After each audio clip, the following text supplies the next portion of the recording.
Oh my god, wait. I was gonna start recording, and then I noticed I have a Xinyan anecdote.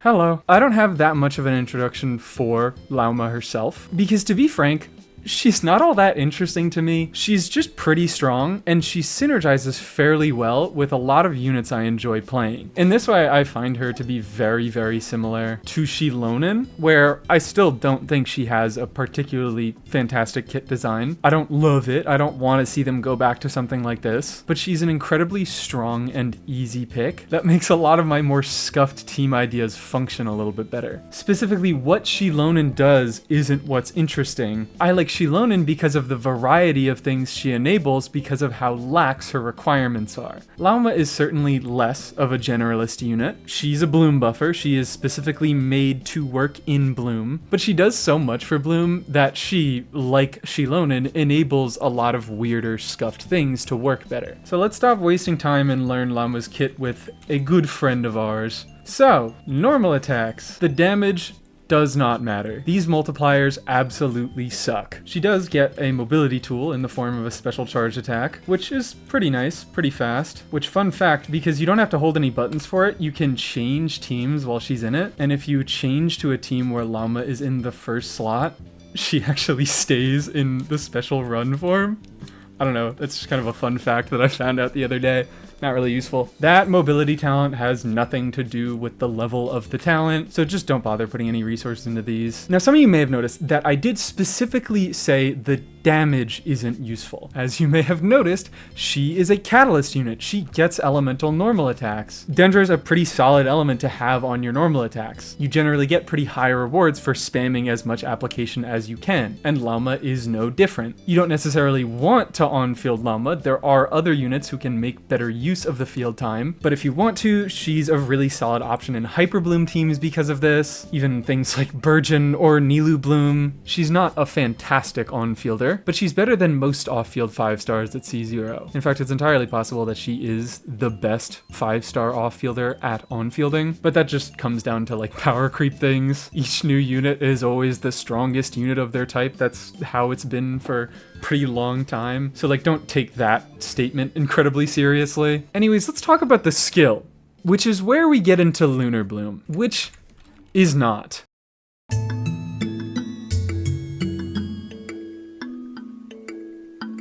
Lunar-bloom is a fake reaction. It doesn't do anything different from regular bloom. It's just bloom. I can't express this enough.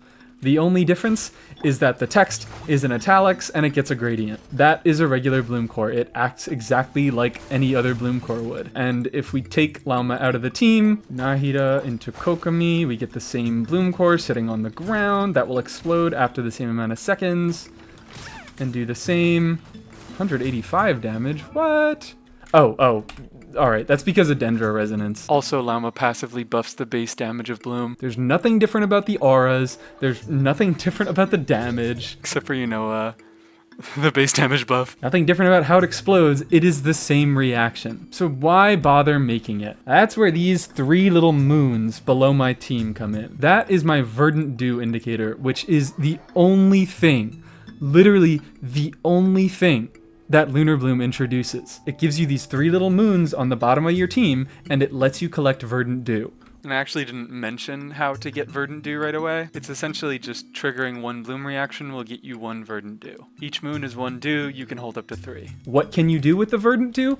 Literally nothing. You can't do anything because Lauma is the only person who can do anything at the moment. Her skill does some other stuff, but I'm just going to talk about this part first for the sake of clarity. Upon using the hold variant of her skill, which is pretty much always the variant you want to use, she does lunar-bloom aligned talent damage, based on how many verdant dews she has, scaling on her elemental mastery. I think the easiest way to think of this is sort of like a Dendro Navia. You trigger the related reaction. For Navia, it's crystallized. For Lauma, it's bloom. They get a stack for their skill, then they use their skill, and it does a lot of damage. Which is really why I've been calling Lunar Bloom a fake reaction, because it's not a reaction. Like, at least Lunar Charged had the courtesy to be a little bit different and act in a different way. Even though it is very much a character mechanic, it's tied to a nefer, it's tied to Flynn's, but it replaces an existing reaction and it acts somewhat differently. Literally, all the Lunar Bloom reaction does is enable Lauma to do talent damage. It gives her a resource which she can consume to do talent damage. And most likely Nefer is gonna act in the exact same way. Now, I actually don't have a massive problem with that in and of itself, because I think Bloom is an interesting enough archetype that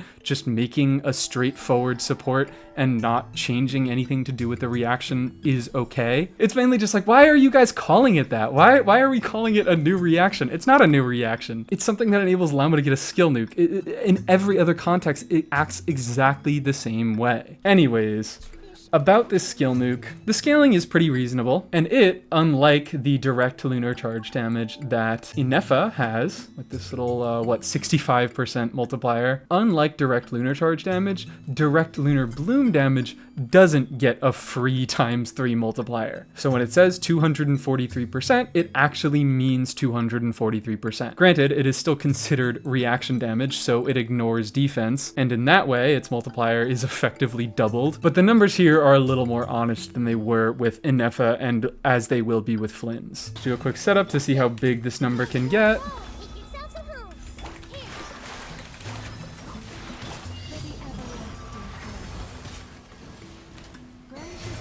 Yippee! 106k, and that is on a level 80 Lauma on a level 8 skill. So let's talk about the rest of the stuff that it does, because now you can see I've used my hold skill, and I've got this friendly little deer jumping around me. Best friend in the world. So what is this field? What's going on? Both the tap and the hold version of this skill summon this field, which is the Frostgrove Sanctuary, and this is the amount of damage that it's doing. It exists for 15 seconds. It hits every other second. It applies Dendro on every hit. It follows your character around. All of that is just really nice, high quality of life application. It feels good in multi-wave. It's not circle impacted. So as I mentioned, you should pretty much only ever be using the hold version.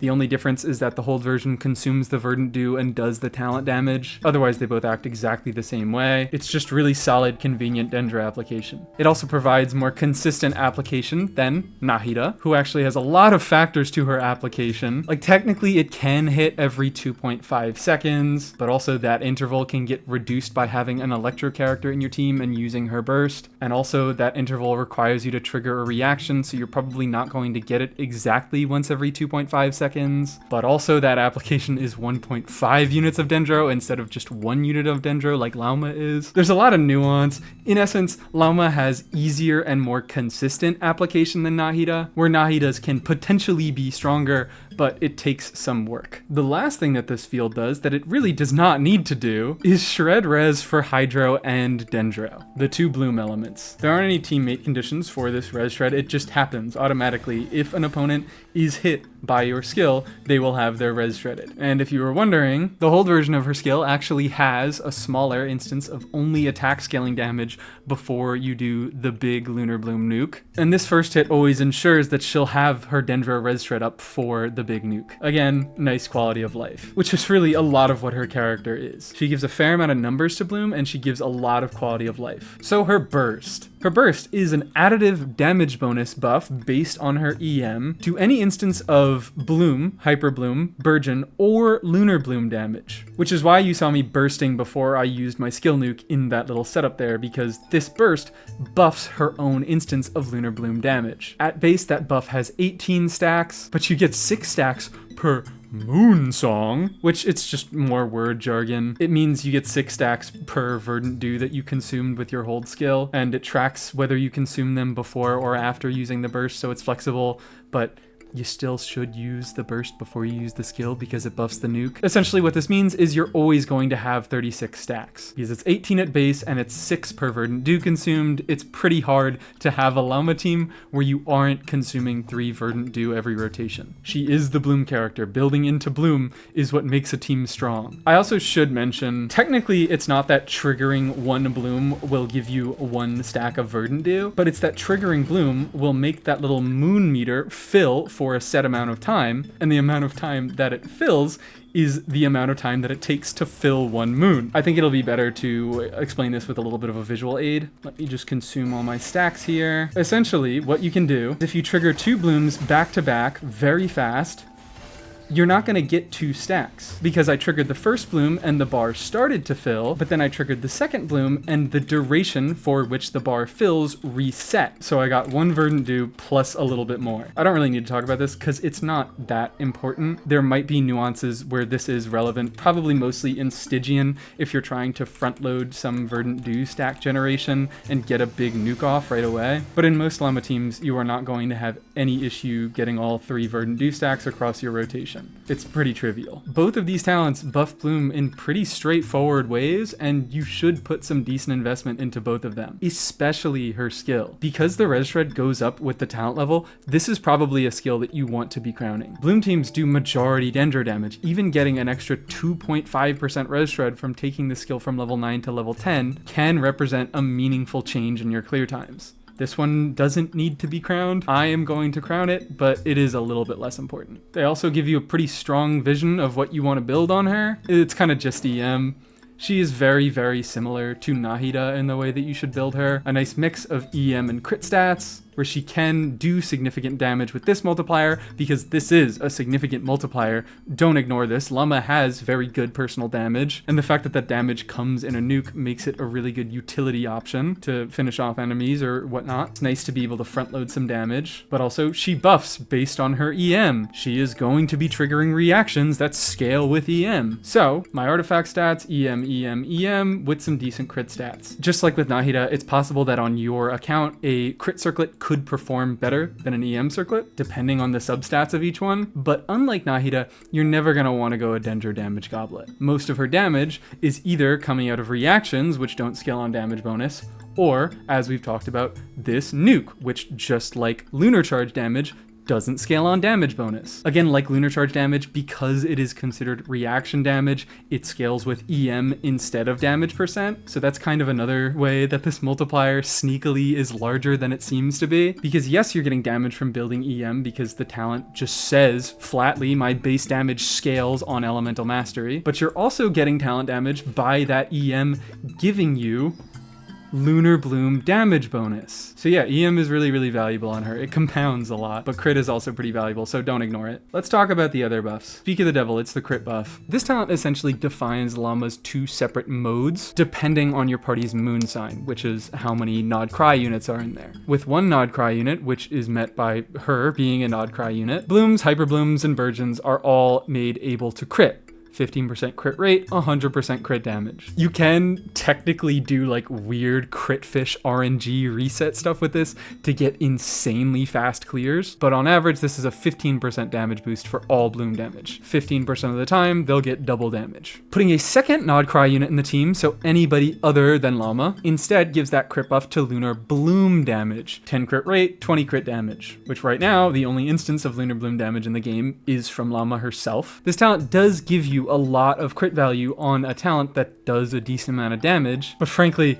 it just gives so much more to bloom. So until we get a unit that has very significant lunar bloom damage, do I have to pretend that I don't know who I'm talking about? It's Nefer.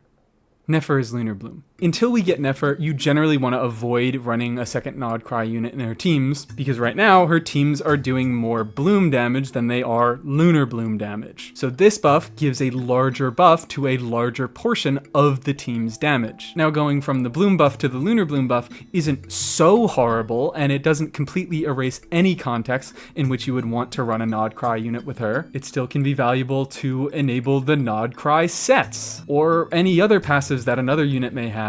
So including another Nod Cry unit who isn't Nefer in Lauma teams, it's not something that you never want to do, but it's something that you're going to have to consider because there is a downside, which is cool. I like downsides. And Lauma is a unit without many downsides, so I will take a moment to appreciate those downsides. Another downside is that she generates energy over time with her skill. It's not on the initial hit, so she actually does have kind of high energy needs. Yippee, I like it when my characters have strengths and weaknesses. Next talent, this doesn't really matter at all. It gives her a damage bonus on her elemental skill based on her EM. That's pretty trivial to max out. And it's like not doing nothing. It is noticeable, but the Frostgrove Sanctuary attack damage portion of her skill is just not that much. In any case, it doesn't really matter that much because all this stuff, all her skill damage, all these bonuses, it all scales off the exact same stats, EM and a little bit of crit. So this talent gives you a little bit of extra damage on the damage over time on her skill, and it reduces the cooldown of her special mobility charge attack, which actually kind of really sucks and doesn't do anything at all.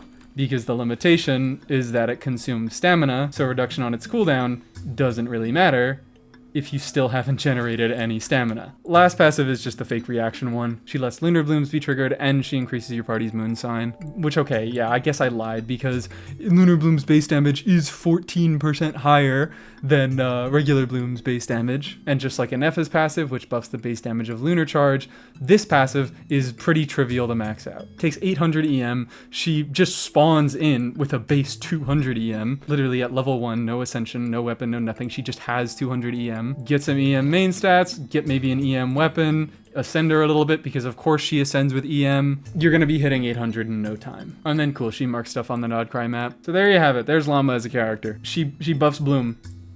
She buffs Bloom. She make Bloom good. She has good and easy to control application. She has res shred. She has straight up damage buffs to the reactions. She has crit buffs. She has base damage buffs. She pretty straightforwardly just makes Bloom deal more damage in a lot of different ways. So let's talk a tiny bit about artifacts before I get into some of the teams. Yeah, just use Deepwood. Even with the existing 25% res shred on her crowned skill, Deepwood is a very, very strong artifact set. 30% res shred for your main type of elemental damage is a lot. I have her on Deepwood for the same reason that I put my Emily on Deepwood. I'm going to be using her in a lot of teams, and I don't always want to be thinking about having somebody on Deepwood in the team. But realistically, if you can have someone else on Deepwood in the team, it is usually a better option to have that unit on Deepwood and then have Lauma on Gilded, which just gives a ton of EM. She's an EM scaler, so like, yeah, of course this set is good on her. Also, my Gilded is just like worse than my Deepwood, so in this team putting Nahid on Gilded is actually kind of the move because she's doing less damage than Lauma. For the most part, those are her two main sets that you're probably going to see her be used with. Another thing that I didn't mention that I definitely should have, Gilded is going to be the optimal damage set in your more general Lauma teams, where she's being off-fielded and she really only comes on field to do her buff and nuke. Pretty much all the type of Lauma teams that I'm going to be looking at today, those teams are where Gilded is her best DPS set. In teams where you are specifically trying to on-field Lauma, you're obviously going to want to go with the new Nod Cry on-fielder set. That is going to require a big change in team and build, and that is not something that I am going to be looking at today, but it was something I thought I should mention. Please don't ask about Flop. Flop is not good on her. It is generally good to have a Flop unit in your party, to have a dedicated Bloom trigger. Not necessary. I mean, I've gone all these years without farming Flop. Have you seen this, Sans? Gross. But Lauma should not be the one holding it. She is often not the one that is going to be triggering your Bloom reactions in this team, so she doesn't really gain a bonus from that effect of the set. And yes, it increases her Lunar Bloom reaction damage by 10%, but that isn't a ton. Because you know what also scales Lunar Bloom reaction damage? EM. So getting a set that just gives her a ton of EM is also going to, by proxy, boost her Lunar Bloom reaction damage. And not only will it boost the Lunar Bloom reaction damage stat, but it'll also boost your Lunar Bloom damage by nature of the damage just having EM-based scaling. Probably the only other real mentions are, of course, our two new sets. I wouldn't recommend using her as like a dedicated on-fielder, but it's possible and it's decent. And if you're gonna do that, then you probably want to use this set because it's kind of stupid, and also you're going to be focusing more on her Lunar Bloom damage, in which that case, losing the Bloom crit buff and getting the Lunar Bloom crit buff is not that much of a loss. A second Nod Cry unit to activate the set can be pretty useful. Anyways, yeah, that is a thing you can use on-field Lauma. And then yeah, if she can hold the supportive set, this is probably going to be more of a thing once Nefer comes out, and you're going to be using Lauma in Nefer teams. And in that case, you are most likely going to want both Deepwood and Serenade, and whichever set you're going to put on Lauma and whichever set you put on whatever other unit. Just depends on really your substats for each set and how your build works. Like the ER on Serenade can make it easier to get Lauma's burst, but also technically she does benefit from the Dendro damage bonus 2-piece on Deepwood Memories. The Frostgrove Sanctuary portion of her damage does scale with damage bonus. That's why this little passive talent gives it to her. And if you were to say have a unit like Ino in that slot, putting her on Deepwood the 2-piece would do nothing because she can't do Dendro damage. Whatever, I feel like I'm getting lost in the weeds here. Basically, just in nefer teams, you're going to want to use both Deepwood and Silken Moon Serenade, and whichever you end up using on Lauma comes down to whichever set gives her the better build, because her build matters. She buffs based on her EM. She does a significant amount of personal damage. And she doesn't run Serenade in her more traditional Bloom, Hyperbloom, and Burgeon teams because she's often the only Nod Cry unit. You want that to happen so you can keep that Bloom crit buff. Serenade needs 2 Nod Cry units to give its full effect. Meanwhile, Deepwood is a perfectly functional and very, very strong supportive set. I don't really know if I should talk about constellations, because this event does set the precedent that 5-star constellations, at least early constellations, will be much easier to get. And also Lauma has a really weird C1. So I guess fine, I'll take a moment to talk about it because it shouldn't take me too long. Essentially, she just gets single target healing, 500% of her EM once every 1.9 seconds. This constellation, it's not good. It's not terrible. It's not unusable, but it's really, really bad for the value of a constellation. So the number one thing that I kind of want to focus on, the context of Farina is what gives so many healers so much value in this game. Because they can convert their healing directly into a full party damage buff, so many healers are way more worth considering, and healing is made so much more valuable. But that buff gives damage bonus. Neither bloom damage nor lunar bloom damage scales with damage bonus. And that makes it so that this source of healing is pretty much only a defensive utility. Lauma does not work well with Farina and doesn't get the benefit of Farina making this healing useful. Now let's talk about the actual healing. It's pretty much just Shilonen healing if it was permanently active, 500% of her EM once every 1.9 seconds. I have a weapon that gives me 200 more EM, this lovely, lovely event weapon that everybody should get, and it is very good on Lauma. Boosts her to around the 1100 mark, 500 of that, that's 5500 healing every 2 seconds. And again, like it's not terrible. It is usable, it's comfortable healing. If you have it, make use of it. But just the fact is that 1 copy of Lauma gets you good AoE Dendro application that follows you everywhere. A big stupid nuke, up to 25% res shred for Dendro and Hydro, an additive buff to Bloom and Lunar Bloom damage, a crit buff to either Bloom or Lunar Bloom, and a base damage increase to Bloom. And what does a second copy of Lauma get you? Some mediocre single target healing. Within the gacha system, C0 Lauma and C1 Lauma theoretically take the same amount of wishes to get, but they're absolutely not equal in value. So yeah, there you go. There's your context as to why Lauma C1 is so bad. It is only decent defensive utility. That's all. I mean, if healing is literally the only thing the constellation gives, you'd think that at least make it like full party healing on burst and then single target healing follow up, not just single target healing. Oh wait, I need to talk about weapons. Use this thing. If you miss the event, I don't know, sack frags. The passive effect basically doesn't do anything for her. Her cooldown is lower than 16 seconds. She generates her energy over time and not up front. She has 100% uptime. This passive just doesn't do anything for her. Doesn't speed up her rotation, doesn't front load her energy generation. It's only a 220 EM stat stick, which isn't bad. It's just kind of, that's it. Sumeru Craftable can give a little bit higher of a buff, up to 240.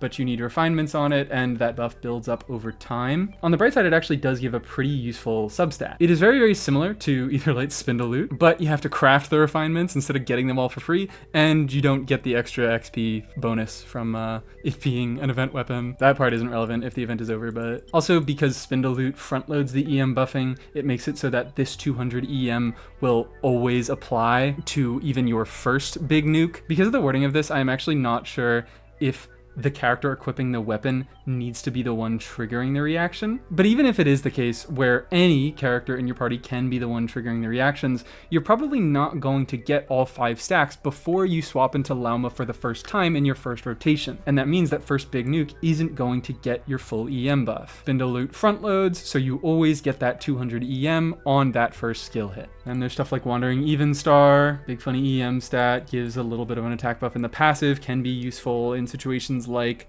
I'm going to show off a cyno team, but generally not the best. Mappa Mare sucks, don't think about it. It has a very low EM substat, so if all you want is the substat, use sack frags, and the passive is pretty useless. Over half of her damage doesn't scale on damage bonus. For 5 stars, of course, her sig is very good, and I guess I can just look at the banner because Nahida's sig is also decent. I mean, it's still Nahida's sig, it's still really not that great. It gives kind of middling buffs that aren't always useful. I would honestly argue that this is better on Lauma than it is on Nahida.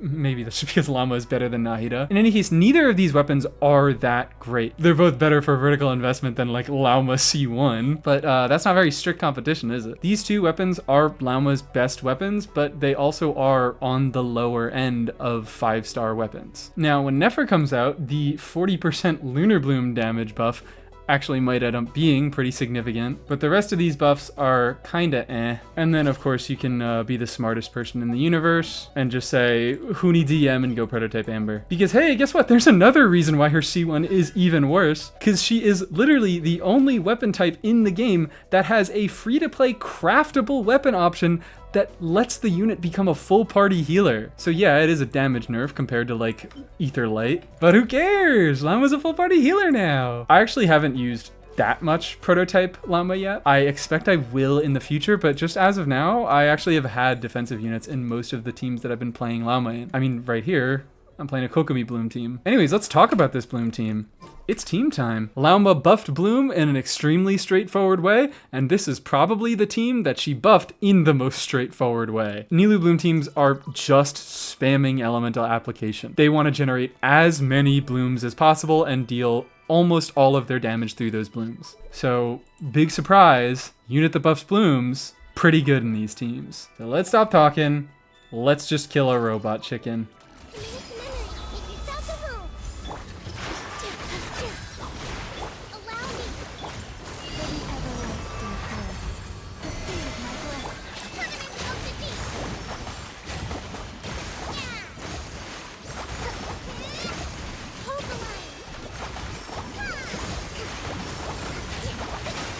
Beautiful. Yay, I got some 80k bloom crits I was seeing. Maybe I got even higher. I don't know. I'm just gonna keep saying it over and over. Surprise, surprise. Getting a bloom buffer into a team that does majority bloom damage is good. And I am gonna swap back to Spindle Loot here. There's not much to say about this variant in particular. This is just kind of what I've been enjoying. I have my C1 Kokomi that I got from Chronicled, and this makes me feel like I'm getting some good use out of it. I've just gotten my Nilou. I'm having fun with her, and Lauma obviously works well with her. This is the first thing that everyone was thinking about when we heard about Lauma, because Nilou's the bloom girl. How is she gonna benefit from a bloom buff? Yeah, she's doing pretty well for herself. I can take you into another variant of Nilou Bloom to really talk more about the finer details of it, which will be, and boom. That's another thing I'm happy about Lauma with is I am getting some really good use out of my kaveh now, who I built, I don't know, months ago and just ignored. And also, why didn't anybody tell me about C2 kaveh? I got C2 kaveh on this banner with Lauma, and Jesus Christ, he feels terrible without this. He feels like a different unit with this 15% attack speed. Yeah, don't try playing kaveh before C2. It's not fun. I've tried it and I didn't even know I was suffering. Anyways, yeah, he's just gotten this new event weapon, so yay, we get to talk about him. My kaveh is just built full EM. I want to get his EM as high as possible because of the combination of him triggering blooms and him having this talent that heals himself when he gets hit by a bloom. And apart from that, there is no defensive utility in this team, so kaveh actually does need to be able to heal a decent amount from that. Anyways, why this variant allows me to talk a little bit more about how Lauma affected Nilou Bloom teams. As stated, Nilou Bloom teams are about spamming blooms as much as possible, just getting as much application out there as fast as you can and get a ton of big green explosions. And because of that, in a pre-Lauma world, Nahida was basically necessary because nobody had as strong application as her. But Lauma has come along and opened up Nilou Bloom teams a little bit. I mean, still not really, because now instead of being reliant on Nahida, you're relying on Lauma. But at least she's replacing Nahida and not making her another additional requirement to Nilou teams. So what does Lauma have that breaks Nilou away from Nahida? That would be her big stupid nuke. The reason that Nahida was pretty much a requirement was that no other units had the Dendro application that she did. And because Nilou Bloom teams are reaction spam teams, raw application is kind of all that matters. While Lauma doesn't have that same strong application that Nahida does, she does have a bunch of tiny little buffs that help the team out, strong enough application for the most part, and the aforementioned big stupid nuke that especially helps in single target scenarios. Of course, everybody knows the difference between multi-target and single target nilou. If you have 3 enemies and you say, you whatever, Lauma into nilou, if you trigger a bloom on all 3 of those enemies, you'll get 3 blooms, and all of those units will take 3 instances of bloom damage. You have done 9 instances of bloom damage. Except not actually, because there's a limit to how many bloom cores an enemy can be hit by. It's 2 every 0.5 seconds. But let's just pretend. Anyways, in single target, you do the same thing. You apply your Dendro, you apply your Hydro, yet you only get to trigger 1 bloom and get 1 instance of damage on 1 enemy. So yeah, previously nilou was pretty much only usable with Nahida and only usable in AoE. So Lauma has not only done a fair bit to open up Nilou's team comps, but she opens up what type of content nilou can play into. Why you can make a team like this. So let's just do a kaveh run.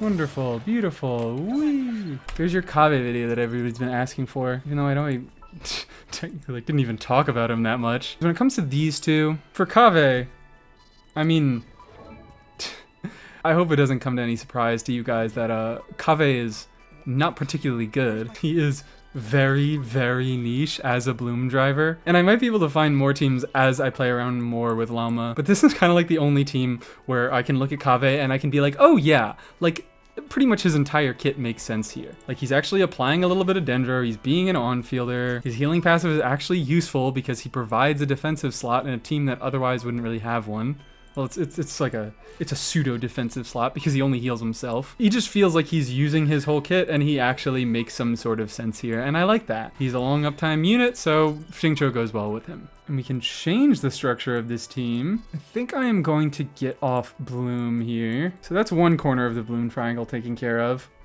I think we're gonna visit the probably the least inhabited corner before we go to the most. That being, of course, burgeon. I'm actually, you know what? Freak it. I'm using PMC here. So yeah, in case you missed it, Lauma doesn't only buff just bloom. She's not just a nilou unit. She would kind of suck if she was. She buffs hyperbloom, she buffs burgeon, and also all that stuff I said about lunar-bloom. So let's take advantage of this kind of busted, sinky, disgusting unit and see if we can make burgeon actually usable and fun.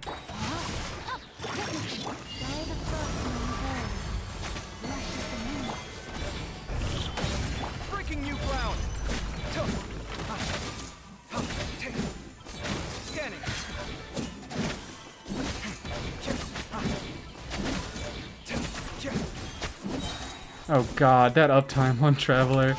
That makes me so sad. Oh, this just makes me want to play Toma. I'm so sorry.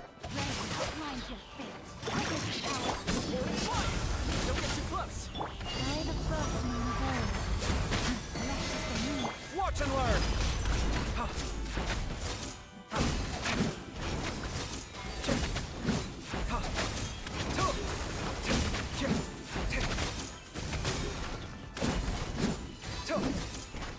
Oh, and I still don't have enough energy on Toma, but whatever. Let's just kill.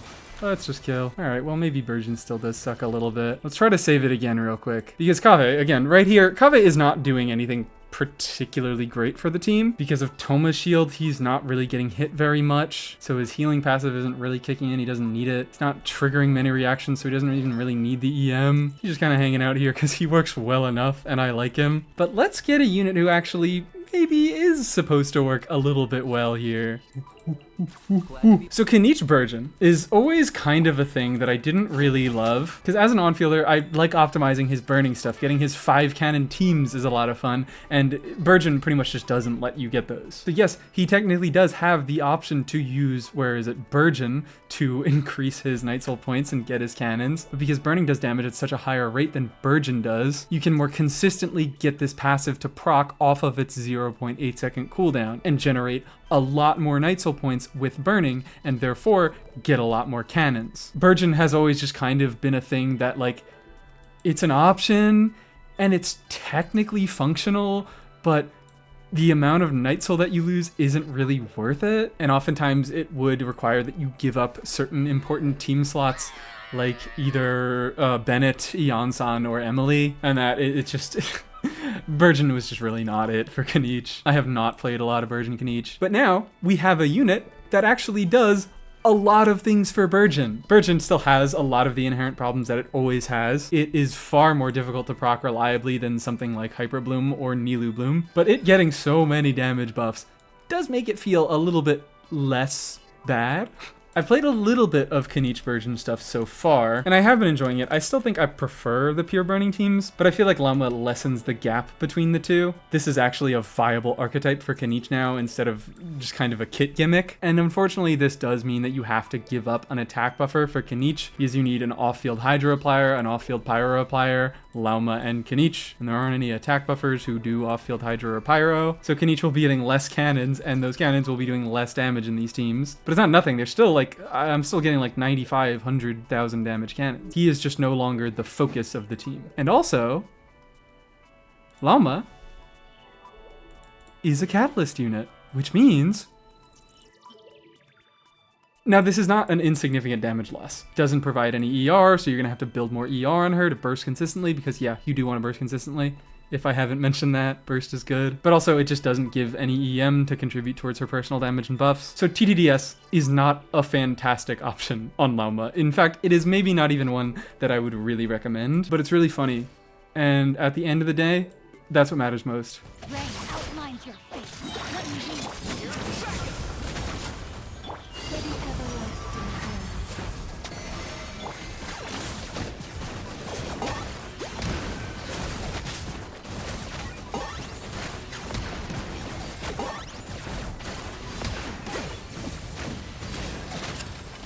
God, I always forget that I hate testing Kinich against this guy, because his hitboxes are so wonky. Let me just go to, I guess, Bronze Lock? We'll do Bronze Lock. Pray that it doesn't kill us, and pray that I didn't kill him yesterday and forget about it. Okay, yeah, no, he's here. No, my soul. With one heart, be cold. Locked on.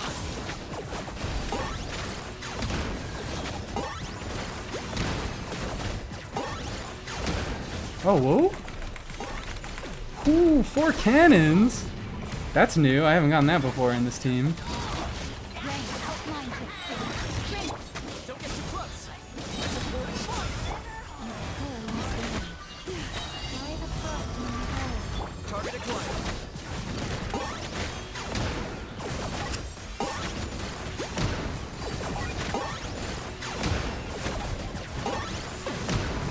There we go. And I actually don't have enough ER on anybody.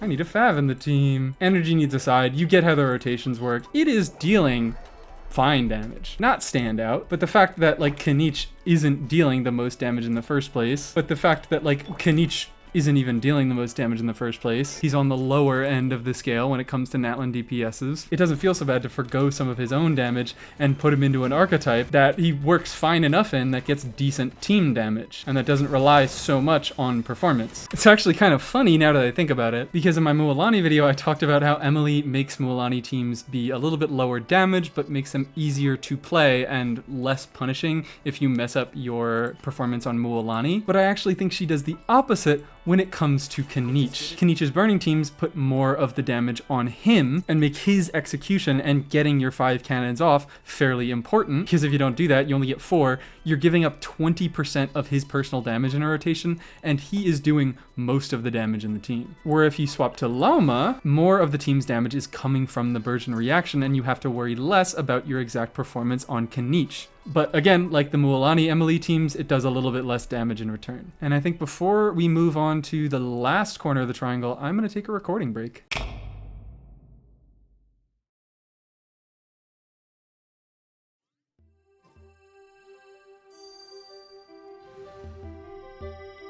Okay.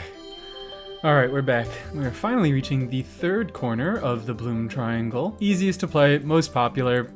it's hyperbloom. Except I am actually a person who doesn't really play much basic hyperbloom. I much prefer the more quicken-centered variants. We can start out with Sethos because he actually isn't a unit that I love in this slot, but he functions and he gives us a nice jumping off point here. And you definitely don't need her, but in my quick bloom teams, I tend to run a nefer. You already need a Hydra unit for the bloom, so you're meeting her requirements to deal damage. You just have to make sure that it is a character with enough Hydra application to remove Lauma's Dendro and occasionally get an electrocharge trigger or lunar charge trigger, so a nefer can keep doing damage. And this is kind of one of the things that I don't love about Sethos here. I would much prefer Cyno in this slot. This is a team in which the entire party actually makes pretty strong use of the EM buff. She rotates quickly, she doesn't require you to do any normal attacks, although that's not really an issue with burst Sethos, which is what I tend to play here. It is with charge attack Sethos. Her energy costs are pretty low, but she doesn't have high enough application to keep up with Lauma. You will always have a Dendro aura on your enemies. And in this scenario, you have two solutions. You have my preferred solution of just swapping Cyno out for a unit like Yelan, and actually Yelan is the only unit that I use in this slot, because I don't want to run healerless Farina teams. Kokome and Nilou also have application that's too slow, and Xingqiu easily overtakes, but he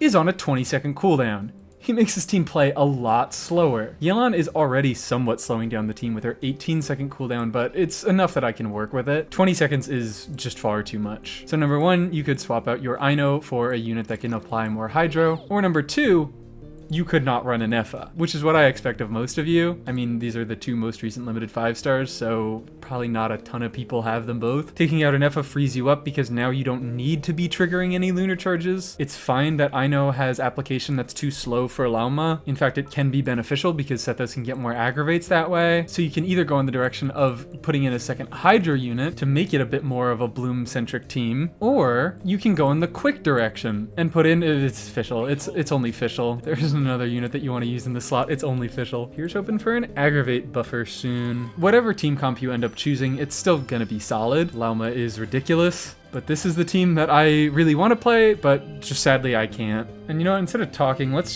play one of these teams, or really let's play all three of these teams. I'll do ascending least favorite to most favorite, and I've actually realized that this is a team. This is one of those teams that doesn't have a defensive option, so it's Pamber Lauma time.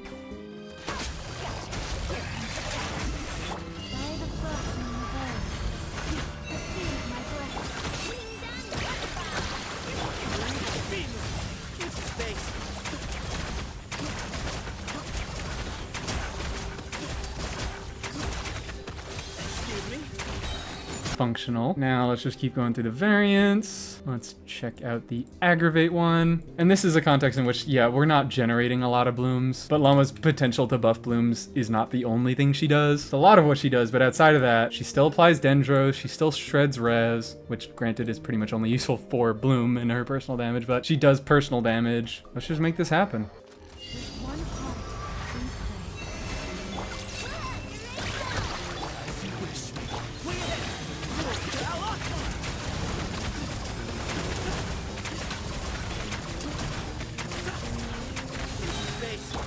Oh no. I'm so used to swapping onto Fischl, I don't know why.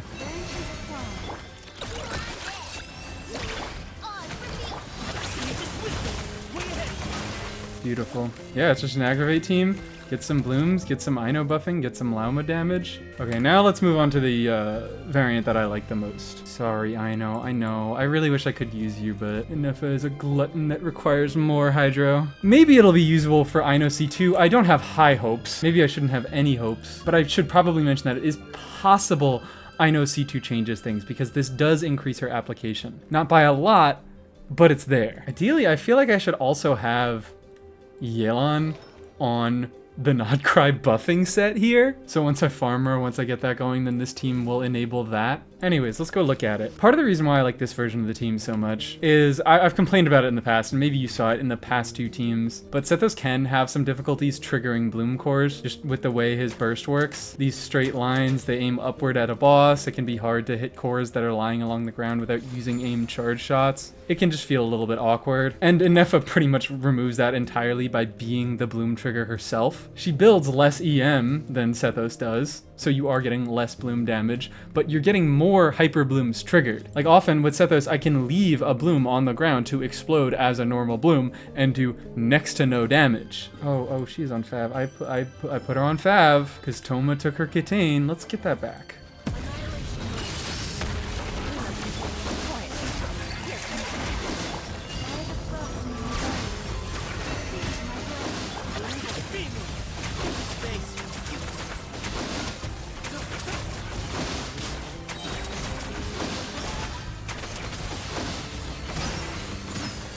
Wonderful, gorgeous, beautiful. Oh yeah, I should also mention that Nefer adds a defensive slot with her shield, so we don't actually have to do prototype Amber Lauma. Or not that you have to do prototype Amber Lauma without a defensive slot, but you might want to. That's just another benefit that Nefer can bring to Lauma teams. But yeah, going back to my previous point, including another Nodcry unit in your team does change Lauma's buff from what is generally a better buff to generally a worse buff. Nefer brings enough to the table, and there's enough synergy between the two that it's worth that downgrade in that passive. That passive isn't everything. That's only part of the buffing that Lauma does. So if another Nodcry unit does enough to justify their spot on the team, to justify the loss of that one buff, then you can use them. It's not an issue. And Nefer absolutely justifies her spot. They both ask that you have Hydro on the team to deal their damage. Ineffably. I just said ineffably. It's over for me. It's so over for me. Nefer is a partial EM scaler, and she gives an EM buff to herself and your on-fielder, which that means no matter who your trigger is, her or your on-fielder, she will be buffing that hyperbloom damage. Anyways, yeah, these two units are incredibly powerful, and I like using them together because they work well. Now let's look at the exact same team with slightly different carries, which this might come to be a big shock to you guys, but I actually prefer Cyno over Sethos in this slot. Why is that? Well, number one, you deal away with the awkwardness of Sethos triggering hyperblooms, which I really do not like doing. Cyno is a melee unit. He has massive flailing hitboxes. If you spawn a bloom core within his zip code, Cyno's gonna trigger it. Cyno notoriously has the potential to spend 18 seconds on field. He does not rotate fast. He will not worry about teammates slowing him down. And so we get to use Funny Water Boy, who actually has very, very strong application. Xingqiu keeps almost 100% electrocharge uptime in this team. It is insane how much he can do. But yeah, this makes it. And Nefer has full uptime, so she gets all her damage. Lauma does all her bloom stuff for bloom and applies some Dendro. And Cyno stands on field and benefits from it all. Good job, buddy. We're so proud of you. Oh yeah, I've also previously mentioned that Lunar Charge gets really, really good procs on Thundering Fury. Like, you can consistently get your cooldown reduction so fast. And again, this is a situation where I probably want to put Xingqiu on Silken Moon Serenade, but I do not have a Serenade set for him, so just pretend that everybody on the team has 120 more EM than they do. Rain outlines your face. Witness the parry for Doctor.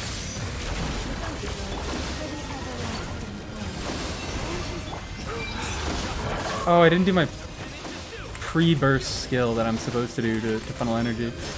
Doesn't matter, because this guy's getting shredded, because this is a good reaction spam team, and guess what? Lauma has made reaction spam so much better. What if we did it against Mr. Dendro Resist? How long would it take to kill him? I also want to see the damage split on this team, because it is a pretty spread profile team. Obviously majority Electro between Cyno and Nefer and the Lunar Charge damage, but I don't know how much of a majority it is.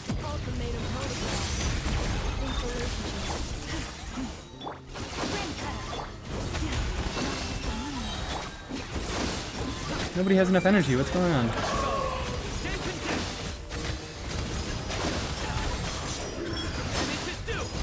Please stop auto-targeting that.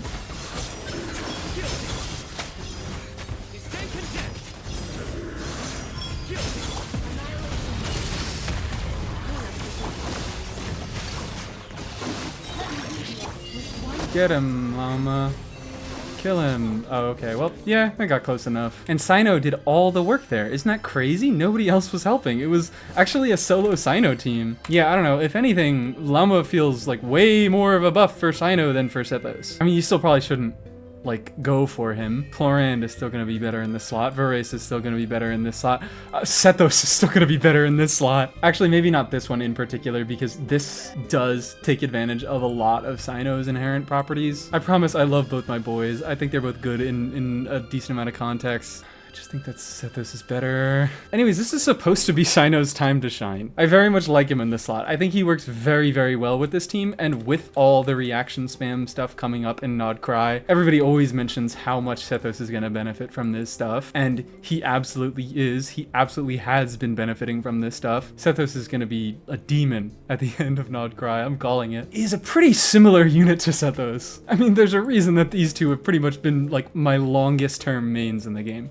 Cyno, along with just all the rest of the issues in his kit, has had a lot of comfort issues pretty much since day one, and Lauma is doing a lot to solve those comfort issues. He's never had a great Dendro applier for him. She is easily the best and most flexible that we have. Anyways, I think that might be it for the video. There are of course a lot of other teams you can do, especially a lot of hyperblooms things, you know, like a more dedicated hyperbloom team. I mean, the classic double hydro hyperbloom still reigns supreme. This team got so much of a boost from Lauma. It's just that I don't really tend to play these teams very much, so I don't feel the most fit talking about them. But if you have interesting hyperbloom teams, or really any kind of team, it doesn't have to be a hyperbloom team, that you want to bring up in the comments, make me aware of it, that would be great. And I think that's it, right? I don't think I'm missing anybody important. You're investing in me? I always knew you had a good head on your shoulders.